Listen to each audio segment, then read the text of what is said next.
Pour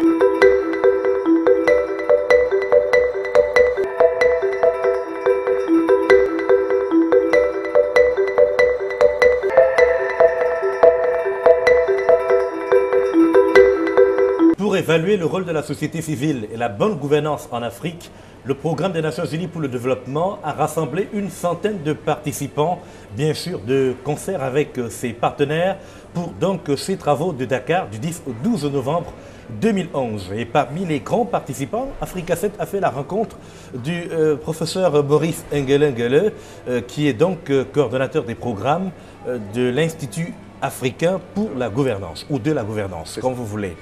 Maurice Ngele, merci pour votre disponibilité à répondre aux questions de Africa 7. Merci, bonjour. Bonjour, merci donc de nous retrouver dans le cadre de cet entretien particulier. Maurice Ngele est maître de conférence de sciences politiques, mais surtout coordonnateur des programmes à l'Institut africain de la gouvernance. Et à ces travaux, on se rend compte que vous étiez parmi les intervenants et vous avez surtout axé votre propos sur la difficulté à déterminer les indicateurs d'évaluation de la société civile. Quelle est la difficulté qu'on a principalement à évaluer la société civile ou encore son rôle, son influence sur les gouvernements?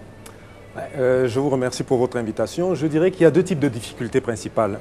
La première tient à la diversité des statuts des organisations de la société civile. Toutes ne se situent pas au même niveau de compétences, au même niveau d'intervention, au même niveau d'aptitude, surtout. Ça, c'est la première difficulté qu'on a. La seconde difficulté se situe au niveau de ce qu'on a appelé ce matin la question des capacités. Les organisations de la société civile sont certes volontaires pour évaluer et donc pour être des vecteurs de changement des modes de gouvernance, mais toutes n'ont pas les mêmes capacités pour le faire, que ce soit au niveau national, mais ça se retrouve également au niveau sous-régional et au niveau continental. D'un pays à l'autre, les réalités sont différentes.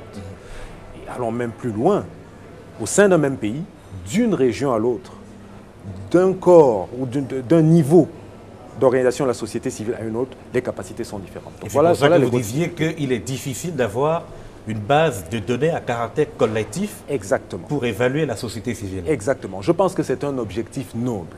C'est un objectif noble, mais c'est un objectif qui est lointain. Vouloir établir de manière volontariste une base de données à caractère collectif présupposerait que toutes les organisations de la société civile dont on collecterait les informations se situeraient a priori sur le même niveau d'égalité. Ouais. Or, ce n'est pas le cas. Ce n'est pas le cas.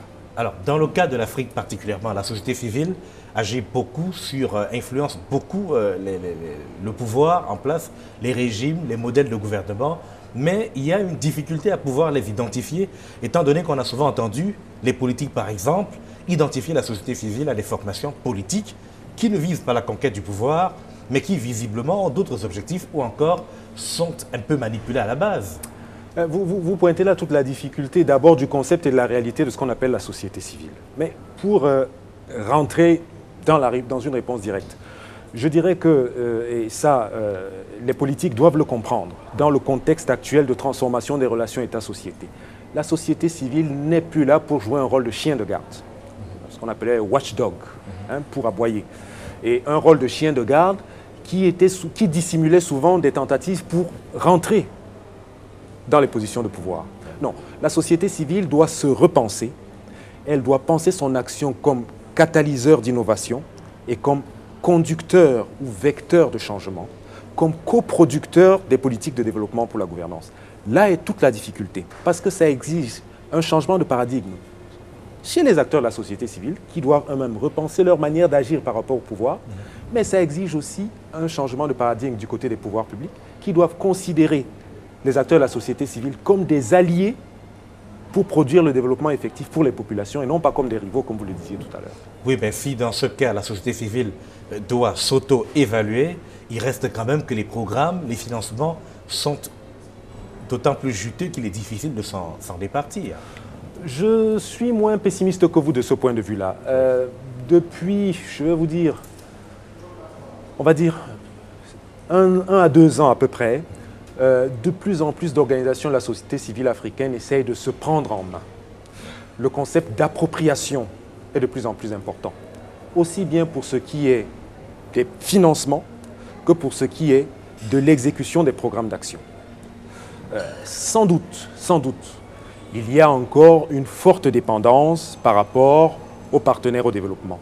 Mais quand bien même le développement observé des termes de référence qu'appliquent les organisations de la société civile montre qu'elles exigent toutes de resituer le citoyen et l'appropriation au centre de leur action. C'est une évolution décisive. Et je crois que dans le travail de renforcement des capacités des organisations de la société civile, il faudra aussi travailler à leur renforcement de l'appropriation et de leur action citoyenne. Mais l'un des véritables virus de l'action de la société civile, en Afrique précisément, c'est la corruption. Est-ce qu'au niveau de l'Institut africain de la gouvernance, vous avez par exemple des études qui visent à nettoyer, à assainir le milieu de la société civile? Je vous dirais, c'est pas tellement nettoyer et assainir. Nous n'utilisons pas des termes aussi durs que vous, bien que quoi qu'on puisse penser la même chose. Je dirais, nous avons un programme que nous avons engagé qui va durer jusqu'à la fin de décembre 2012 avec la Banque africaine de développement. Oui. C'est un programme de renforcement des capacités des organisations de la société civile en matière de gouvernance économique et financière. Tous les pays africains qui portent sur 3 points: les marchés publics, la mobilisation des ressources locales et la responsabilité sociale. Il s'agit là d'outiller, de renforcer les capacités des organisations de la société civile pour qu'elles puissent avoir une voix plus importante dans ces différents domaines-là, mais il s'agit aussi de renforcer leurs capacités pour qu'elles puissent, dans ces domaines-là, s'auto-évaluer et jouer un rôle proactif. Ce n'est pas tout que de vouloir contrôler le rôle du gouvernement en matière de marché public. Il faut qu'à soi-même, on puisse s'appliquer des règles de transparence en matière de marché public. L'Institut africain de la gouvernance s'est engagé sur ces chantiers-là. Voilà un exemple que je vous cite. Nous avons d'autres chantiers que nous avons engagés ou que nous allons engager avec le PNUD, avec l'IDEP, avec la Commission des Nations Unies pour le développement. Donc je crois qu'il y a un mouvement. Et ce forum-là vient à un moment précis, donné et très important dans cette dynamique.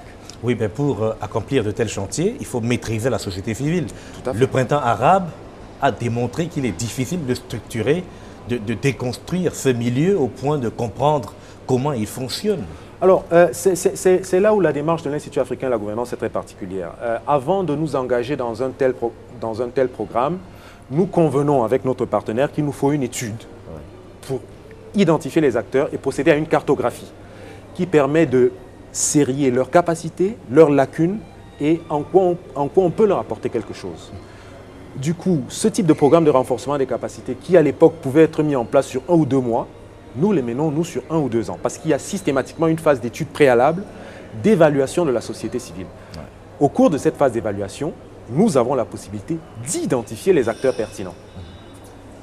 Et quand je parle d'acteurs pertinents, ce ne sont pas forcément les organisations de 4e niveau. Ça peut être des organisations de base. Oui. Mais elles ont leur pertinence au niveau de la base. Alors, vous avez parlé des marchés publics tout à l'heure parce que nous évoquions la corruption. Tout à fait. Il y a un autre terrain sur lequel on voit ces acteurs non étatiques. Parfois, c'est sur le terrain, c'est pendant les fièvres électorales. Oui. Comment les encadrez-vous à ces moments-là? Je dirais que le rôle de la société civile pendant les processus électoraux est assez, comment dire, controversé sur les terrains africains. Pourquoi? Parce que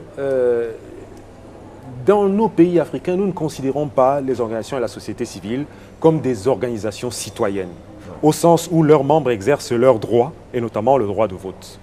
Si dans leur vocation, dans leur finalité première, les organisations de la société civile n'ont pas une vocation à participer aux jeux politiques, encore qu'elles puissent y participer en influençant la formulation des politiques de développement, je crois qu'il faut, et c'est aussi le but de rencontres comme celle de ces jours-ci, avoir à l'esprit que c'est d'abord des organisations citoyennes dans lesquelles la redevabilité démocratique et la responsabilité sociale sont premières. Elles ont leur rôle à jouer dans la mobilisation politique. Elles ont leur rôle à jouer dans la formulation de l'offre politique. Il n'est pas normal que dans la compétition politique, on se retrouve en termes de vide entre un pouvoir et une opposition parce qu'une offre politique n'est pas formulée. Je parlais tout à l'heure du rôle de la société civile comme vecteur de changement. Ben oui, c'est à ce moment-là que la société civile peut mettre en avant de nouvelles idées, incuber de nouvelles idées, les mettre en avant, les porter, les mettre à l'éclairage, et ces idées-là pourront être réappropriées, réinvesties par les acteurs politiques. Mais de plus en plus quand même, lorsqu'on a vu avec le printemps arabe, on se dit que la société civile, c'est beaucoup plus sur le champ insurrectionnel, dans la rue, Est-ce que c'est cela, Non, la couleur à donner à ce type de devoir? C'est vrai que c'est sacerdotal, mais à la fin, il y a beaucoup de... Non, ce n'est pas cela. Ce qui s'est passé, quand on analyse ce qu'on appelle le printemps arabe, nous étions dans des processus de rupture politique. Et dans ces processus de rupture politique, la société civile a eu une posture de mobilisation très particulière. La mobilisation par la violence, c'est une des postures politiques possibles. Et dans ces processus de rupture politique, c'était le seul moyen d'expression que les sociétés civiles avaient. Encore que ce n'eût pas été le cas dans tous les pays, Dieu merci. Mais je dirais que dans des pays en transition, nous avons eu des élections il y a quelques jours au Cap-Vert. Où on a salué les résultats. Mais, dont on a salué les résultats, dont l'ancien président vient d'être désigné comme lauréat de la Fondation Mo Ibrahim. J'ai vu le rôle de la société civile. Nous avons observé ces élections-là. La société civile a formulé des idées, a proposé, a contribué à la structuration du débat.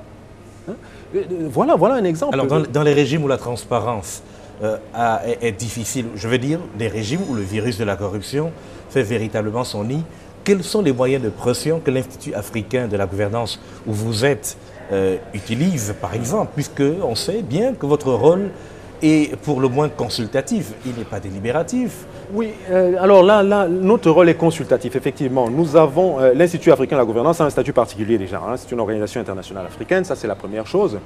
La seconde chose, nous avons un rôle consultatif, effectivement, nous sommes au service des gouvernements qui nous le demandent, de la même manière que nous sommes au service des organisations internationales africaines et de leurs programmes. Hein. Alors, moyen de pression, ce n'est pas tellement le terme qu'il faut. Ouais. Oui, ce n'est pas tellement l'expression qu'il faut utiliser. Nous accompagnons les processus pour autant qu'on nous donne la possibilité de le faire. Je pose la question parce qu'il y a eu beaucoup de terrains de conflit sur lesquels on n'a pas beaucoup senti des organismes comme les vôtres. Oui. Vous ne nous avez pas senti parce que ce n'étaient peut-être pas des terrains sur lesquels nous étions en première ligne. Hein. Ça, c'est la première chose. La seconde chose, c'est que nous avons quand même toute une batterie d'activités qui sont peut-être pas assez médiatisées, qui nous permettent de faire passer des messages. Nous travaillons avec le département des affaires politiques de la Commission de l'Union africaine, dont nous sommes le conseil politique. Donc, au moment des réunions du comité des représentants permanents de tous les pays africains, on entend notre voix. C'est à croire. On lit les notes que nous avons écrites. Nous travaillons avec pas mal de gouvernements africains qui nous sollicitent pour les programmes de renforcement des capacités de leurs institutions comme de leur société civile. Donc, nous avons une possibilité de faire passer des messages, notamment celui de la gouvernance de développement au service du citoyen pour un développement effectif et durable. C'est à croire, ce sera la dernière question, que la situation en Libye ne vous a pas laissé indifférent au niveau de votre... Elle ne nous a pas laissé indifférents. La situation en Libye ne nous a pas laissé indifférents, je vous le confirme, mais c'est une situation qui a été prise en charge par le Conseil de paix et sécurité de la Commission de l'Union africaine qui s'est prononcé là-dessus. L'Institut africain de la gouvernance ayant un statut de conseil, nous respectons les positions de notre institution fêtière qui est la Commission de l'Union africaine. Et sur la base, pour sortir, est-ce que les gouvernements ne redoutent pas votre travail de consultation à la base, à savoir par exemple que cela pourrait se confondre à de l'incitation je veux dire, à la révolte? Rassurez-vous, pas du tout. Est-ce que les gouvernements ne redoutent pas ce type de dialogue que vous entretenez avec la base de l'opinion dans l'arrière-pays? C'était une des craintes au départ. C'était une des craintes au départ et nous réalisons que plus nous avançons, plus il y a une demande. Plus nous avançons, plus il y a une demande. Plus il y a une demande des gouvernements pour qu'on puisse travailler à renforcer ces capacités de dialogue politique entre le haut et le bas. Et je peux vous dire que c'est l'une des plus belles réussites pour l'instant de l'Institut africain de la gouvernance. C'est d'avoir réussi à fluidifier le dialogue politique sur les terrains où il est intervenu. Ah, on vous attend très bientôt sur plusieurs autres terrains. Je vous remercie. Maurice Ngelengele, notre invité dans cet entretien, il est politologue à la base, c'est vrai, mais coordonnateur des programmes à l'Institut africain de la gouvernance basé à Dakar. Et nous l'avons reçu dans le cadre de ce forum sur la société civile et les évaluations de bonne gouvernance, un forum organisé par le PNUD, le Programme des Nations Unies pour le développement et ses partenaires. Merci d'avoir répondu à nos questions. Je vous remercie. Merci pour votre fidélité à Africa 7. Au revoir.